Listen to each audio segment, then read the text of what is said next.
1000 மிருகங்களோடு நின்றாலும் புலி தனித்து தெரியும். தனித்து நின்றாலும் 1000 மிருகங்களோடு நிற்கிற திமிரோடு அதான் புலி.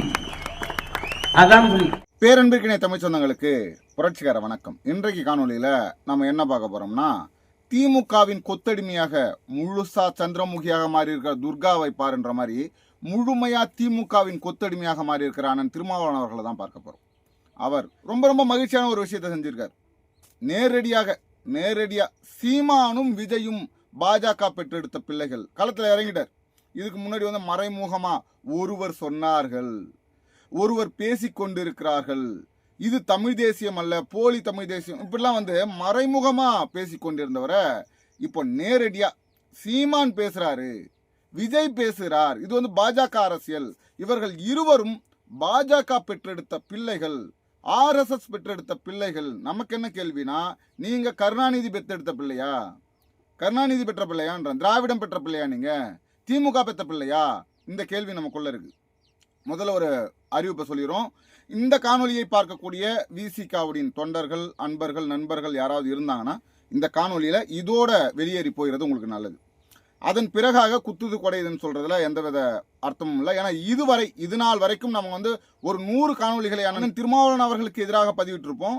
ஒரு காணொலியில கூட நீங்க எடுத்து காமிங்க, மாண்பு குறையாம, மரியாதை குறையாம, ரொம்ப நாகரிகமாக அவர் செய்யக்கூடிய தவறுகளை, அவர் மக்களுக்கு எதிராக நடக்கக்கூடிய அநீதிகளை சுட்டி காட்டியிருப்போமே தவிர ஒரு வார்த்தை கூட அவதூறாக, அநாகரிகமாக இருந்திருக்காது. அண்ணன் நேரம் களத்தில் இறங்கிட்டார். உண்மையில வாங்கண்ணே, வணக்கண்ணே, நல்லா இருக்கீங்களா, ரொம்ப சந்தோஷம், இதை தான் நாங்கள் எதிர்பார்த்தோம். பூனைக்குட்டி வெளியில் வரல, நீங்கள் எப்போ வெளியில் வருவீங்க நாங்கள் எதிர்பார்த்தோம், வந்துட்டீங்க, ரொம்ப சந்தோஷம். இதற்கு பிறகாக நாம் இதில் பாரபட்சம் பார்க்க போறதில்லை. சீமான் தம்பியாக, தமிழ் தேசிய இனத்தின் ஒருவனாக நம்ம இது அனைத்திற்கும் பதிலடி கொடுத்தாகணும், ரொம்ப காட்டமாக பதிலடி கொடுத்தாகணும். அதனால இனிமேல் சமரசம் என்ற பேச்சுக்கு இடமே இல்லை. அண்ணன் சீமானே சொன்னாலும் இனிமேல் நீங்கள் விமர்சிக்க கூடாதுப்பா, இதுக்கப்புறம் நீங்கள் நாகரிகத்தை கடைபிடிக்கணும் பண்ணாலும் வாய்ப்பில்லை, ராஜா தான். புரியுதுங்களா? இப்போ அண்ணன் சீமான் அவர்கள் விஜில் என்ற ஒரு அமைப்புல போய் பேசியிருக்கார். விஜில் என்ற அமைப்புல பாரதியார் குறித்து பேசிட்டார். அவர் அங்க போயிட்டு RSS வாழ்க, RSS ஒரு சமூக நீதி இயக்கம், பாஜக இந்த நாட்டை காப்பாத்துது, பாஜக தான் ஆட்சிக்கு வரணும், பாஜக மிகச்சிறந்த ஒரு சக்தி அப்படின்லாம் பேசல. பாஜகவின் தலைவர்களை பாருங்கள், அவர்களின் தியாகங்களை பாருங்கள், அதுல இன்னைக்கும் 15,000க்கும் மேற்பட்டோர் திருமணம் செய்து கொள்ளவில்லை, அவர்களுடைய அந்த தியாகத்தை நான் சுட்டி காட்டுகிறேன் அப்படின்னு திருமாவளவன் அண்ணன் பேசியது போல அண்ணன் சீமான் பேசல. ஒரு இடத்திலும் பாஜக RSS என்ற வார்த்தையை பயன்படுத்தல. அங்க முழுக்க என் தமிழ்தாயின் புதல்வனாக பாரதியார் வாழ்ந்தார், பாரதியாரை பற்றி பேச வேண்டும் என்றால் பாகிஸ்தானுக்கு கூட போய் பேசுவேன் அப்படின்னு சொன்னதுதான் அங்க. வேற எதுவுமே அவர் குற்றமாகவோ அல்லது அநீதியாகவோ இல்ல வேற எதையும் பேசல. ஒரு விடயத்தை சொல்லியிருந்தாரு, நீங்க எந்த பார்ப்பன கடப்பாறையை கொண்டு நீங்க இந்த திராவிடத்தை கட்டினீங்களோ. ஏன் இந்த வார்த்தையை அவர் சொன்னாருன்னா, பெரியார் தொடங்கி, அண்ணா தொடங்கி, கருணாநிதி தொடங்கி இன்று வரைக்கும் பார்ப்பன எதிர்ப்பு என்ற ஒற்றை புள்ளியில தமிழர்களை ஒரு மாய வலைக்குள்ள சிக்க வச்சிருக்காங்க. உண்மைதான், பெரியார் பார்ப்பன எதிர்ப்பு பேசினார். பெரியாருக்கு சாட்சி கையெழுத்து போட்டது யாருங்க? ராஜாஜி. அவர் பார்ப்பனர் இல்லையா? ராஜாஜி பெரியாருடைய உற்ற நண்பர். இதுல சொல்லுவாங்க, நட்பு வேறு, கொள்கை வேறு. ஏன்னா நீ பார்ப்பனியத்தை எதிர்க்கிறனா பார்ப்பனியனையும் எதிர்க்கணும். அப்ப ராஜாஜி பார்ப்பனம் கிடையாதா? ராஜாஜி எதிர்க்க வேண்டியது இல்லையா? ராஜாஜி எதிர்க்க மாட்டாங்க. இதுதான் தமிழர்களுக்கு எதிரான அரசியல். நல்லா புரிஞ்சுக்கோங்க. இப்போ அண்ணன் திருமாவளவன் அவர்கள் இடத்துக்கு வரும். ஏன்னா டாபிக் வேற எங்கெங்க போகுது. அண்ணன் திருமாவளவன் அவர்கள் ரொம்ப கொதிக்கிறார், பயங்கரமா. என்ன கொதிக்கிறாருன்னா, பூனைக்குட்டி வெளியில வந்துருச்சுங்க. இவ்வளவு நாள் தமிழ் தேசியம்னு பேசிட்டு இருந்தாங்க. ஆனால் இப்போது தெரிந்து விட்டது, அவர்கள் பேசுவது தமிழ் தேசியம் இல்லை, அவர்கள் பேசுவது இந்து தேசியம், பார்ப்பன தேசியம் அப்படின்னு சொல்லி RSS தேசியம் இப்படி எல்லாம் பேசிட்டு வர்றார். இவர்களும் வெளியில வந்துட்டாங்க. அவர் என்னை அண்ணன் என்று சொன்னதால் நான் தம்பி என்று சொல்றேன். வேற எதுவும் அவர் மீது எனக்கு பற்றுலாம் கிடையாது. அண்ணன் சீமான் அவர்கள் இந்த வார்த்தையை கேட்டு திருந்தணும், உண்மையிலே திருந்தணும். நீங்கள் உங்களை நம்பி இருக்கக்கூடிய பல லட்சம் தம்பிகளுக்கு பாடம் கற்பிக்கணும். நமக்கு எதிராக நிற்பவர்கள் யாரா இருந்தாலும் எதிர்ங்கடான்னு சொல்லணும். அதை விட்டுட்டு அண்ணன் திருமாவளவனை விமர்சிக்காதீங்க, அண்ணன் அன்புமணி ராமதாஸ் அவர்களை விமர்சிக்காதீங்க அப்படின்னு சொல்லி தம்பிகளின் வாயை கட்டி போடுவதில் எந்த உபயோகமும் இல்லை. அவர் சொல்றாரு பாருங்க, அவர் எவ்வளவு தெளிவாக இருக்கிறார். கூலிக்காக எதையும் செய்வேன் என்று தெளிவாக இருக்கார். கூலிக்காக எதை வேணா செய்வாங்க, என்ன வேணா நடக்கட்டும். எங்களுக்கு 2 சீட்டு சேர்த்து கொடுத்தா நாங்க என்ன வேணா கத்துவோம், எப்படி வேணா பேசுவோம், அந்த லெவலுக்கு இறங்கிட்டார். அதுதான் இன்னைக்கு அவர் பேசக்கூடியது. பூனைக்குட்டி வெளியில வரலன்னா நீங்க வெளியில வந்துட்டீங்க முழுமையா. அதுல ஒரு வார்த்தையை பதிவிடுறாரு, திராவிடர் கழகம் அமைதியாக இருக்கலாம். எப்படி?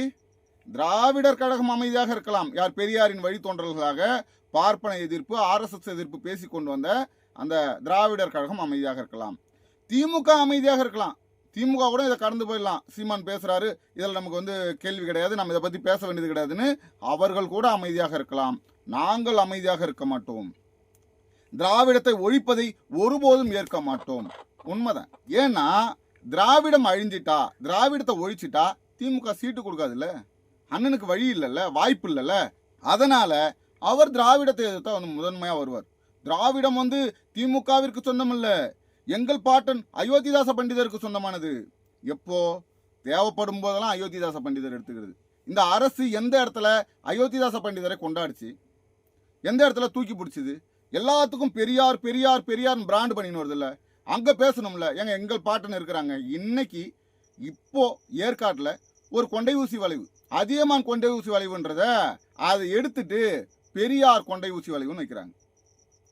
இப்போ தந்தை பெரியார் கொண்டை ஊசி வளைவு நாங்க வைக்கிறீங்களே, அங்க ஏற்கனவே ஒரு தமிழரின் பெயர் இருந்தது அப்படின்னு அண்ணன் திருமாவளவன் கேட்பாரா?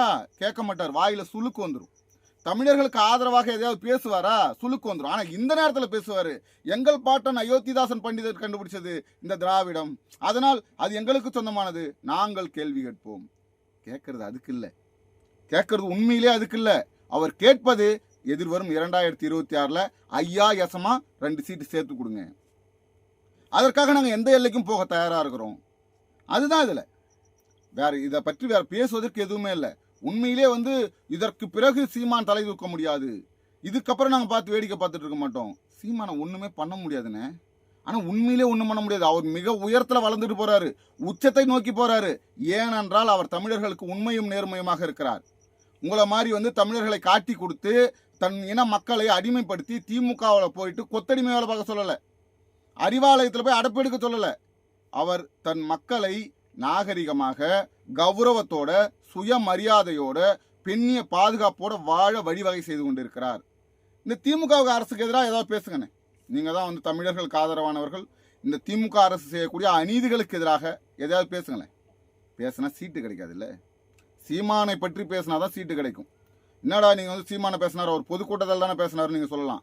ஒரு செய்தியாளர் சந்திப்புங்க, செய்தியாளர் கேள்வி கேட்கிறாங்க, விஜய் குறித்து கேள்வி கேட்கிறாங்க.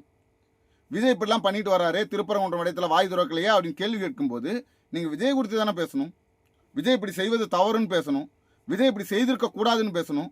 ஆனால் பேசி கொண்டு வரும்போதே விஜயும் சீமானும் RSSின் அடிமைகள், RSSின் பிள்ளைகள்னு பேசுறாரு.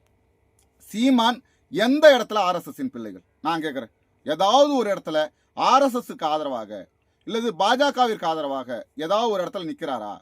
இல்லை பாஜக கொண்டு வந்த சட்டங்களுக்கும் திட்டங்களுக்கும் ஆதரவாக இது வந்து நல்ல திட்டம்பா, 8 வழிச்சாலை மிகச்சிறந்த திட்டம் அப்படின்னு சொல்லி ஆதரிச்சாரா? 8 வழிச்சாலையை எதிர்த்து போராடி தடுத்து நிறுத்தியது அண்ணன் சீமான். இன்னைக்கு பரந்தூர் விமான நிலையம் தேவைன்னு பாஜக கொதிக்குது, கொந்தளிக்குது. திமுக கூட போய் முட்டி போட்டு நிற்குது. திமுக முட்டி போட்டு நிற்குது. அதிமுக ஆட்சியில் இருக்கும்போது எதிர்த்த திமுக இன்னைக்கு மண்டிட்டு கிடக்குது.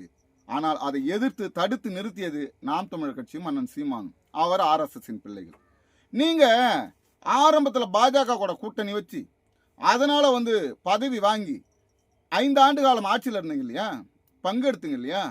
அன்னைக்கு தெரியலையா பாஜக வந்து ஒரு தமிழின விரோதி, பாஜக வந்து மனிதகுல விரோதி அப்படின்னு அன்னைக்கு தெரியலையா?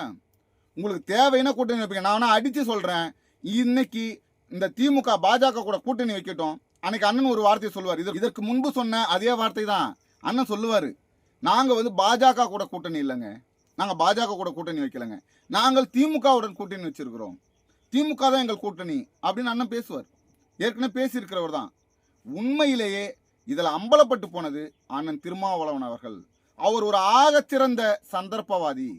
அவர் வந்து மக்களுக்கு ஆதரவாக எந்த இடத்துலையும் நிற்க மாட்டாரு. அதாவது வந்து தனக்கு பதவி வேணும். இப்போ கருணாநிதி என்ன செய்தாரோ 2009 காலகட்டங்களில் கருணாநிதி என்ன செய்தாரோ, தன் மகள்களுக்கும் தன் மகனுக்கும் தன் பேரப்பிள்ளைகளுக்கும் பதவி வேண்டும் என்பதற்காக, எப்படி ஒரு இனம் கொன்று குவிக்கப்படும் போது பதவி வேண்டும் என்பதற்காக கருணாநிதி எதை செய்தாரோ அதையே இன்னைக்கு அண்ணன் திருமாவளவன் செய்து கொண்டிருக்கிறார். கருணாநிதிக்கும் திருமாவளவனுக்கும் எந்த ஒரு வித்தியாசமும் இல்லை. அன்னைக்கு 2009 அவர் செய்ததை இன்னைக்கு 2026 அண்ணன் திருமாவளவன் செய்கிறார். தமிழர்கள் ஒரு புள்ளியில ஒருங்கிணைஞ்சிடக்கூடாது, தமிழர்கள் ஒன்றுபட்டு விடக்கூடாது. நாம் தமிழர் கட்சி மிக பலமா வளர்ந்துட்டு வருது. நாம் தமிழர் கட்சியை எப்படியும் யாராலும் வீழ்த்த முடியல. இன்னொரு விடயத்தை இங்க பதிவிடுறேன். நாம் தமிழர் கட்சியை அழிக்கணும்னு நினைச்சவங்க, நாம் தமிழர் கட்சியை வீழ்த்தணும்னு நினைச்சவங்க, நாம் தமிழர் கட்சியை அவமானப்படுத்தணும்னு நினைச்சவங்க, நாம் தமிழர் கட்சியை எப்படியாவது அதன் மீது ஒரு சாயத்தை பூசணும்னு நினைத்தவர்கள் அனைவரும் அழிந்து கொண்டு வருகிறார்கள். அந்த வரிசையில் அண்ணன் திருமாவளவன் வரார். நல்லா புரிஞ்சுக்கோங்க. நாம் சும்மா போற போக்கில் பேசல, ஆதாரத்தோட பேசுறோம். அண்ணன் திருமாவளவன் அவர்கள் வெறும் 2 சீட்டுக்காக திமுகவின் கொத்தடிமையாக மாறிக்கொண்டிருக்கிறார். திமுகவுடைய கொத்தடிமை. திமுகவே பேசலனாலும் நான் பேசுவேன்றார் பாருங்க. திமுகவே பேசலனாலும் நான் பேசுவேன். திமுகவே வாய் திறக்க மறந்தாலும், திராவிடர் கழகமே வாய் திறக்க மறந்தாலும் நான் வாய் திறப்பேன். நீங்கள் பேசுவதை விஜய் ரசிகர்கள் பார்த்துட்டு போகலாம், விஜய் தொண்டர்கள் பார்த்துட்டு போகலாம், சீமான் தம்பிகள் பார்த்துட்டு போக மாட்டாங்க. வரலாறுகள் சீமான் தம்பிகளின் விரல் நுனிகளில் இருக்கிறது. அவர்கள் அப்பப்போ எடுத்து வெளியிடுவாங்க. நீங்கள் ராஜபக்சே கிட்ட போய் கை கொடுத்துட்டு வெளியில் நான் கை கொடுக்கலங்க, அவர் தான் ஓடி இவர் யார் தெரியுமா, இவர் மிகப்பெரிய ஒரு அதிபர் ஆயிற்று, இவர் இங்கே வந்தாரே, இவரை பார்த்து நான் பயப்படுகிறேனே அப்படின்னு கதை அளந்தீங்க. ஒரிஜினல் வீடியோ வெளியில் இணையத்தில் இன்னைக்கு சுற்றிட்டு இருக்கும் போதும் வாய்க்கு வந்ததெல்லாம் சொன்னீங்க. புலிகளின் தலைவர்கள் சொன்னாங்க திமுக கூடயும் காங்கிரஸ் கூடயும் கூட்டணி வைக்க சொல்லி அப்படின்னு சொன்னீங்க. உண்மையிலேயே மக்கள் தெளிவு பெறுங்கள். இவர் மக்களுக்கானவர் இல்லை, உறுதியாக மக்களுக்கானவர் இல்லை. ஒரு காலத்தில் புரட்சியாளராக இருந்திருக்கலாம், ஒரு காலத்தில் மக்களை தெளிவுபடுத்தியவராக இருந்திருக்கலாம். ஆனால் இன்றைக்கு இவருக்கு தேவை எம்எல்ஏ சீட்டும் எம்பி சீட்டும். அதை தவிர்த்து வேற எதுவுமே இல்லை. இல்லை நான் கேட்குறேன், இப்போ 6 எம்எல்ஏ சீட்டு வாங்கினீங்க, 4 எம்எல்ஏ சீட்டு ஜெயிச்சிங்க, 4 சட்டமன்ற உறுப்பினர் உங்ககிட்ட இருக்காங்க. தமிழ்நாட்டில் கொடி கூட ஏற்ற முடியல உங்களால். தமிழ்நாட்டில் உங்கள் கூட்டணி கட்சி நடக்கும்போது, எதிர்கட்சி நடந்தாலும் பரவாயில்ல, கூட்டணி கட்சி திமுக ஆட்சி நடக்கின்ற போது உங்களால் கொடி கூட ஏற்ற முடியல. அப்புறம் என்ன வெங்காயத்துக்கு அந்த சட்டமன்ற உறுப்பினர் பதவி? எதுக்கு அதிகாரம்? மக்களுக்கு ஆதரவாக நிற்க முடியாத உங்களால் அதிகாரத்தை வாங்கி என்ன பண்ண போறீங்க? இப்போ விழுப்புரம் பாராளுமன்ற உறுப்பினர் விசிகாவை சார்ந்தவர் அண்ணன் ரவிக்குமார் அவர்கள். அண்ணன் ரவிக்குமார் அவர்கள் விழுப்புரம் பாராளுமன்ற உறுப்பினராக இருந்து மேல்பாதியில் எடுத்த தீர்வு என்ன தீர்வு எடுத்துட்டீங்க? கோவிலை திறந்து தாழ்த்தப்பட்ட பிற்படுத்தப்பட்ட மக்களுடைய கரங்களை பிடித்து உள்ள கோயிலுக்கு போய் சாமி கும்பிட விட்டீங்களா? வாங்க போவோம், அனைவரும் வாங்க, கோயிலுடைய போராட்டம் நடத்துவோம் செஞ்சீங்களா? இதை கேட்டால் உடனே சொன்னது ஏன் சீமான் செய்யவில்லை? நீங்க என்ன பண்ணிட்டு இருந்தீங்க? சீமான் செய்யல, செஞ்சார்ன்றதோட நீங்கள் தான் தாழ்த்தப்பட்ட மக்களுக்கும் பிற்படுத்தப்பட்ட மக்களுக்கும் நான் ஒரே ஒரு ஆள் தான் அத்தாரிட்டி, நான் மட்டும்தான். நீ திமுகவில் வேணா இருக்கலாம், அதிமுகவில் வேணா இருக்கலாம், உன்னை அடித்தா நான் தாண்டா நிற்பேன், நான் தான் அங்கே வருவேன், உங்களுக்கு ஒன்றென்றால் பறையர்களுக்கு ஒன்றென்றால் நான் தான் வருவேன் என்று பேசக்கூடிய அண்ணன் திருமாவளவன் ஏன் இதுக்கு முடிவு கொண்டு வரல? குடிக்கிற தண்ணியில மலத்தை கலந்தானுங்கல்ல, அவன் யாருன்னு இது வரைக்கும் ஏன் கண்டுபிடிக்கல? கண்டுபிடிக்க மாட்டீங்க. ஏன்னா திமுக ஒரு சாதி கட்சி. அவர்கள் தாழ்த்தப்பட்ட பிற்படுத்தப்பட்ட மக்களுக்கு ஆதரவாக ஒருபோதும் இருக்க மாட்டார்கள். சாதிய வாக்குகளுக்காகத்தான் அவர்கள் செயல்படுவார்கள். அதற்கு முட்டு கொடுக்கக்கூடிய, அதற்கு முட்டி போடக்கூடிய நீங்கள் ஒருபோதும் மக்களுக்கானவர்களாக இருக்க மாட்டீங்கள். மக்கள் உணருங்கள். யார் பாஜக ஆர்எஸ்எஸ் பெற்றெடுத்த பிள்ளைகள், யார் திராவிடம் பெற்றெடுத்த பிள்ளைகள், யார் கருணாநிதி பெற்றெடுத்த பிள்ளைகள், யார் தமிழ் தேசியத்தின் பிள்ளைகள், யார் பிரபாகரனின் பிள்ளைகள் என்பதை மக்கள் உணர்வார்கள். அடுத்ததொரு காணொலியில் உங்களை சந்திக்கும் வரை உங்களிடம் விடைபெறுவது உங்கள் அன்பழகன். நன்றி.